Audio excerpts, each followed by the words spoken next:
महिनाभरात लातूरच्या जिल्हा रुग्णालयाच्या कामाचे भूमिपूजन करू, पालकमंत्री शिवेंद्रसिंहराजे भोसले यांचं आश्वासन. साताऱ्याच्या कोयना धरण परिसरामध्ये भूकंपाचा धक्का. 2.9 रिश्टर स्केल तीव्रतेचे भूकंपाचे धक्के जाणवले. भूकंपामुळे परिसरात भीतीचं वातावरण.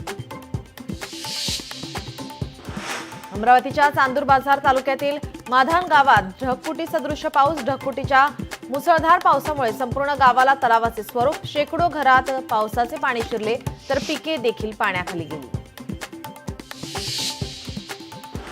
छत्रपती संभाजीनगरमध्ये ढगफुटी सदृश पाऊस. मुसळधार पावसामुळे नदीला पूर.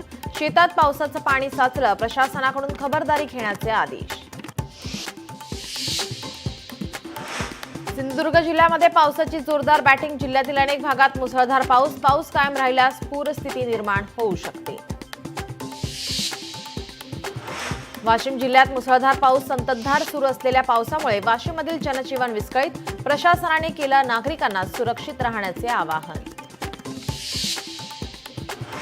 हिंगोली जिल्ह्यात मुसळधार पाऊस. पावसामुळे नदी नाल्यांना पूर. आजेगाव जवळील ओढ्याला पूर आल्याने रस्त्यावरील वाहतूक ठप्प.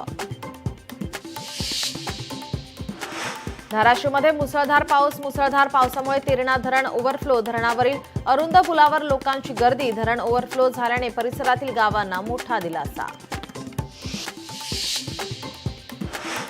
पालघर जवळच्या समुद्रात मच्छीमार बोटीला मालवाहू जहाजाची धडक. मालवाहू जहाजाच्या धडकेमध्ये मच्छीमार बोटीतील 4 खलाशी समुद्रात फेकले गेले. आदिवासी विद्यार्थ्यांचा नदीतून जीवघेणा प्रवास. अलिबागच्या खुटलवाडीतील आदिवासी वस्तीतील प्रकार. पावसाळ्यात रस्त्यावरील वाहत्या पाण्यातून कसरत. पूल नाही, रस्ता नाही, ग्रामस्थ हैराण.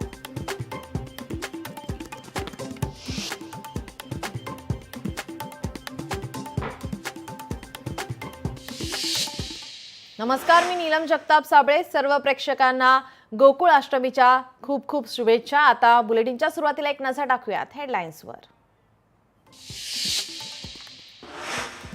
मुंबईतल्या गोविंदांवर पावसाचं सावट. मुंबई, रायगड आणि याला आज रेड अलर्ट जारी. तर मुंबईसह उपनगरात रात्रभर मुसळधार पाऊस.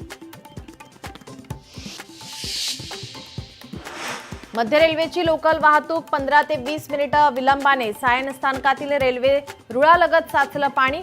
सायन आणि कुर्लाच्या मध्ये रेल्वे रुळ पाण्याखाली. घाटकोपरच्या पुढे रेल्वे वाहतूक संथ गतीनं सुरू.